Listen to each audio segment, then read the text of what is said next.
So in this question, we're told that secant of theta is equal to 4. We want to determine the exact values of the other trig ratios between 0 and 180 degrees. Now, you will get a lot of these questions involving sine, cos, tan, secant, cosecant, cotangent, where they give you some information.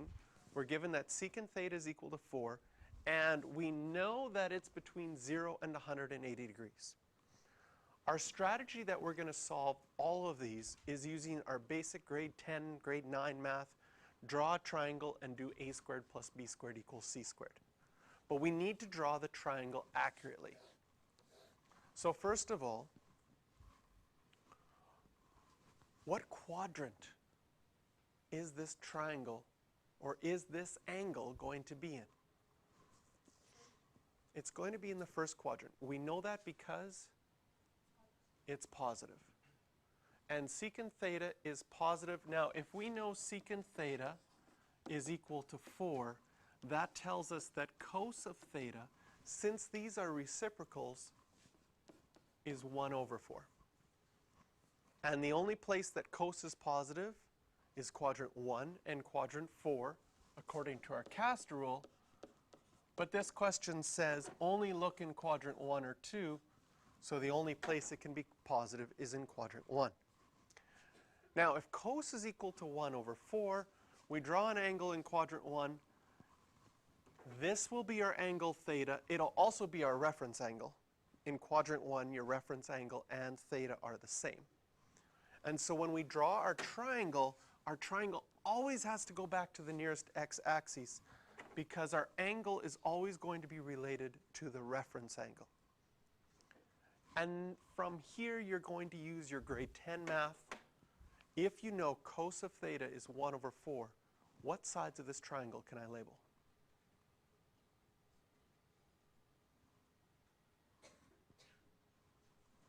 I can label the hypotenuse is going to be what value? The hypotenuse is going to be 4. Where's the 1 going to go? The adjacent side. And you are going to get very quick at doing a squared plus b squared equals c squared in your head. What is this side going to be? Square root of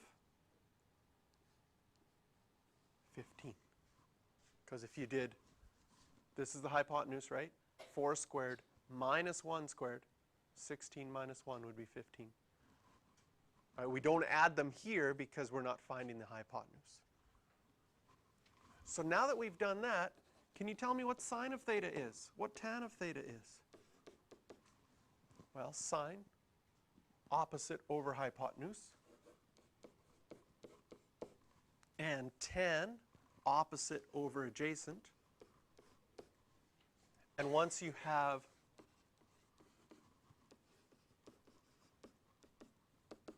sine and tan, you can get cosecant.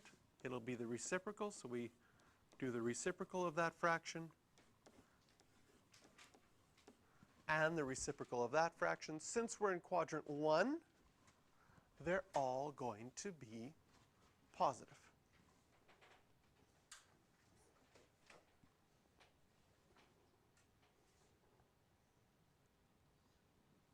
Now, in part B, it says to the nearest degree,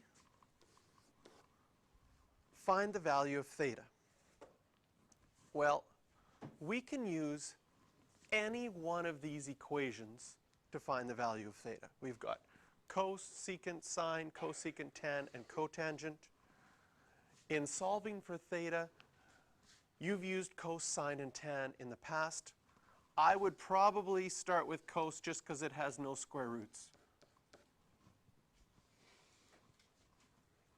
So if you had a question, this is going to, again, getting back to grade 10 math, and you had cos of theta equals 1/4, how would you solve for theta? You go to your calculator.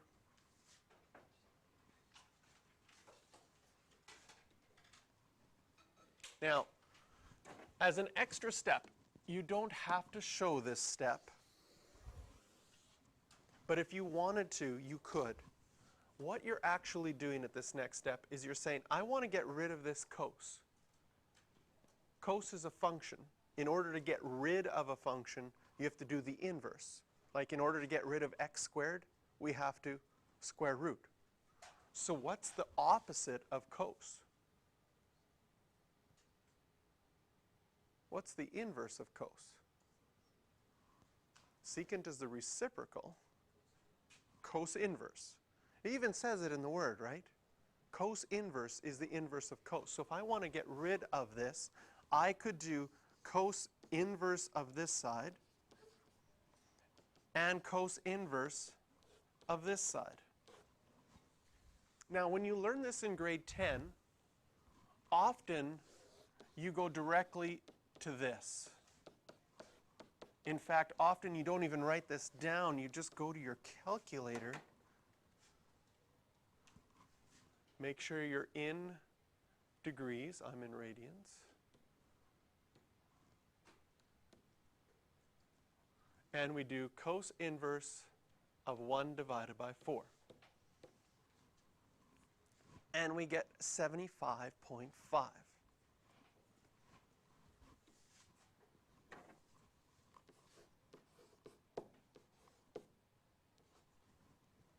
Did I round it correctly? 70.5.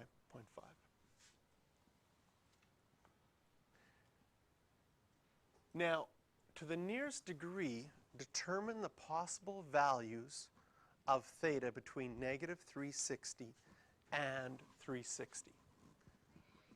So now they've changed the range for us. We're not just looking between 0 and 180. When you do the cos inverse at this point, you've not only found your angle in quadrant 1, you've also found your reference angle. And in fact, this is what we've done in the past, and this is what we're going to do for all of our questions. We're always going to find our reference angle first. What does that tell us? That tells us, since cos is positive in quadrant 1, we have one angle here with 75.5, and cos is also positive in quadrant 4, we would have a reference angle here of 75.5 as well.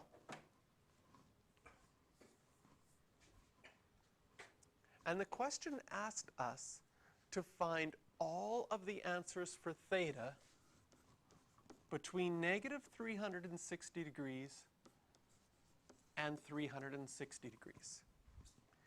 And using our diagrams that we have there, what I like to do is I like to imagine here's 0. Going around this way is the positive direction.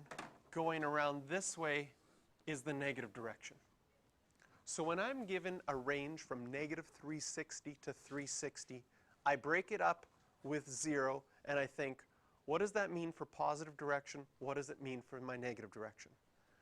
Can you see from negative 360 to 360 that the positive direction will be once around from 0 to 360? And the negative will be once around from 0 to negative 360. So now we have to list all of our angles that we're going to hit. If I go in the positive direction around, can you see in this blue one, I'm going to hit this angle in quadrant 1, which is 75.5 degrees. Does it ask me to round in this case to the nearest degree? So I'm just going to change my reference angle here to 76 degrees, so we're rounding to the nearest degree. So we're going to get 76 degrees. What is this angle going to be in the positive direction when we hit this one?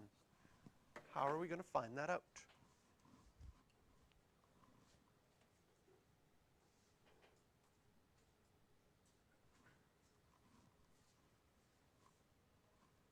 Yes, it can. Well, if you went 270 plus 75.5, the 270 is here, right? And that would mean that this has to be 75.5, which, yeah, we're going to say if all the way around is 360, and I minus that 76 or that 75.5, then I'm going to get that part that's left. So 360 minus 76 will be 284 degrees. And those will be the two positive ones. But we need to also state all of the negative angles from 0 to 360 degrees. So if I'm going in the negative direction, what angle will that be? Negative. Well, it's going to be exactly what the reference angle is, negative 76.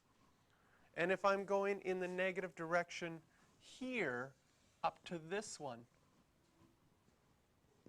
can you see that that's going to be negative 284 degrees?